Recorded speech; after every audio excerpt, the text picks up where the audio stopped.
Hai, untuk video kali ni saya nak tunjukkan ke abang untuk kesemua wagon yang ada dekat dalam showroom teknik. Sebagai contohnya kita ada untuk wagon extendable. Tapi yang paling kecil kita ada untuk wagon size S tau.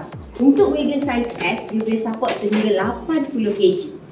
Kita ada juga untuk model off-road. Kalau untuk model off-road kita ada dua design. Satu yang extend, satu lagi yang bukan extend. Perbezaan extend adalah pada bahagian belakang sahaja. Untuk lebar panjang tinggi adalah sama sahaja. Untuk wagon off-road, pada bahagian belakang dia tak boleh buka. Tapi kalau awak pilih variation off-road extend, awak akan dapat sama juga. Cuma pada bahagian belakang dia mempunyai satu function boleh buka. Kalau untuk wagon extendable ni pula, dia memang boleh buka pada bahagian belakang. Ada simpan dia, simpan payung sahaja tau.